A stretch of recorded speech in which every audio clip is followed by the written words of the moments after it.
everyone, Pratima here. So today I have the OnePlus 15R with me, the more affordable version of the OnePlus 15. Although this year the OnePlus 15R isn't exactly affordable, the one thing that's becoming very clear as we move into 2026 is that smartphone prices are going up because of the rising RAM and storage prices. And the OnePlus 15R is one of the first premium mid-range phones where we can clearly see that impact. Compared to last year's OnePlus 13R, the 15R is priced exactly 5,000 rupees higher. And at 48,000 rupees, well, this pricing makes the OnePlus 15R quite a confusing phone. I have been using it for a little over 10 days now, and although there are a lot of things that I like about the 15R, but at the same time, for the price, some of the things are super weird. Anyway, let me first talk about the things that I really liked about this phone, and the first one is, of course, the design. The OnePlus 15R here looks very similar to the OnePlus 15. We get the same camera module, similar back materials, the same robust IP69 key rating, and a similar aluminum frame. So overall, it feels really premium and well built. That said, the 15R is slightly bigger, and because of the larger form factor, it does not feel quite as good in the hand as the OnePlus 15. The OnePlus 15 just feels perfect in the hand, the weight distribution, the size, everything. The OnePlus 15R isn't bad per se, but you definitely notice the difference when you hold them side by side. Nonetheless, one thing I really like about all of the OnePlus phones is this button on the left-hand side. I've actually grown to use this button quite a lot. A single tap lets me quickly take a screenshot, and a long press allows me to record voice memos. Over time, it has become part of my daily usage. Now, regarding the compromises, the OnePlus 15R only has USB 2.0 port. It's not USB 3.2 like the OnePlus 15. Also, there is no eSIM support here. It only supports 2 physical SIMs. One big upgrade though is that we get an ultrasonic fingerprint sensor. It's extremely fast. It's located at the right location up here. So yeah, it really improves the overall user experience. The display quality is also quite good, but it's not the same display as we get on the OnePlus 15, and that difference is clearly visible. When I compare the two side by side, the OnePlus 15's display looks warmer and more pleasing to the eye. The OnePlus 15R's display is noticeably cooler with a slightly bluish tint. Even when I tried adjusting the color temperature in the settings, I couldn't quite make it to match the OnePlus 15. The warmer tone on the OnePlus 15 just looks better, especially during long usage. Also, this is not an LTPO display. If I remember correctly, the OnePlus 13R had an LTPO display, but the 15R does not. Personally, I don't mind this too much, mainly because the battery life here is absolutely insane.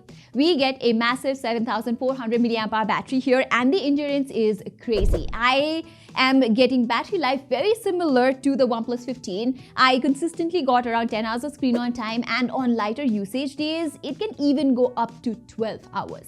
Now, charging speed has been reduced from 120 watt on the OnePlus 15 to 80 watt here, but honestly, 80 watt is still perfectly fine. There's no wireless charging though, but since I don't use wireless charging much anyway, this isn't a deal breaker for me. By the way, for multimedia consumption, the display still performs very well. HDR10, Dolby Vision, everything works very properly. It also gets plenty bright, and the touch response is nice as well. The stereo speakers here are also decent for watching movies and TV shows.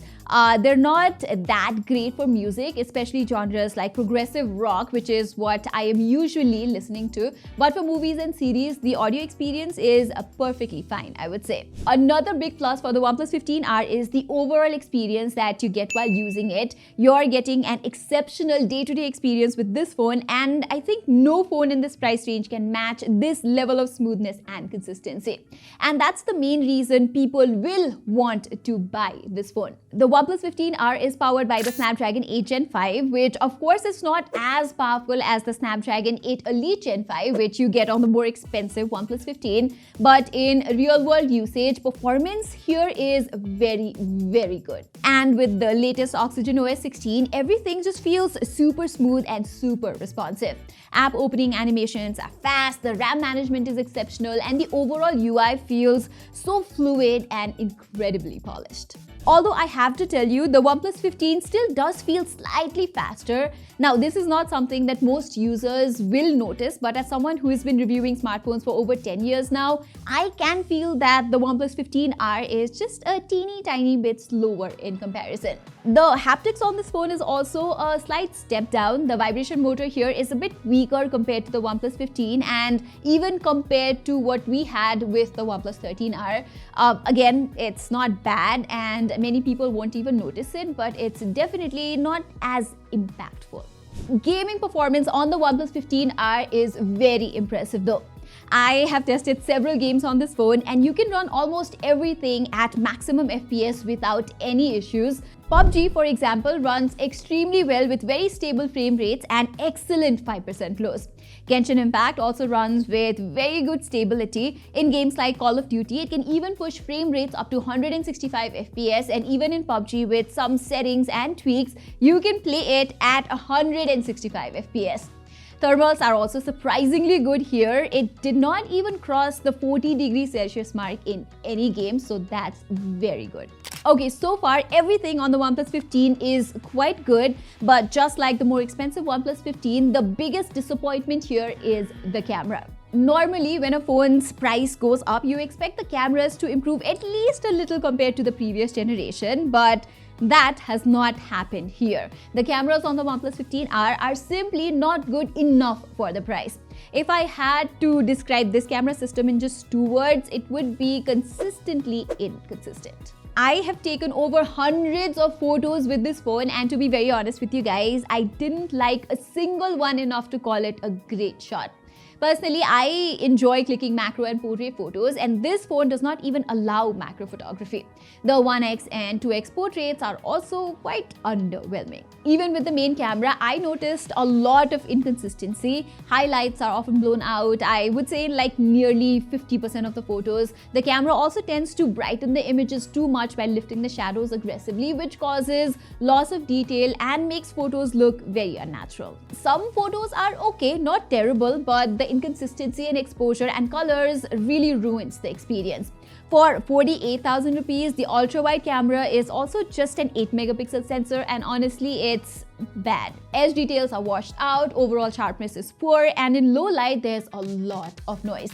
Selfies and overall video performance are decent though. I was able to get usable 4K shots at 30 FPS, but again, nothing too impressive. So yes, the cameras are a major letdown this year on both the OnePlus 15 and the OnePlus 15R, and this is exactly why I called this phone weird at the beginning of the video. So the real question is, who is this phone actually for? And I think the OnePlus 15R is for someone who wants an exceptional overall smartphone experience, great performance, excellent software, very good display, solid IP rating, fast ultrasonic fingerprint scanner, and an insane battery life. But it's not for someone who clicks a lot of photos or videos. If you only take casual photos once in a while and camera performance is not your top priority, then the OnePlus 15R is actually a fantastic phone. And honestly, if that's the use case, I don't see many reasons to spend extra money on the OnePlus 15 because even its cameras are not that great. So yeah, you can save a significant amount of money and still get almost the same overall experience with the OnePlus 15R. Now, if you can find the OnePlus 13 at around 50 to 55,000 rupees, which I have seen happen during sales, then I would suggest you add some extra money and get the OnePlus 13. That's a proper phone. My phone of the year of 2025. But then again, going forward, I don't think the prices of older phones will drop much anymore. Rising RAM and storage costs mean that this is a new normal in the smartphone industry in 2026.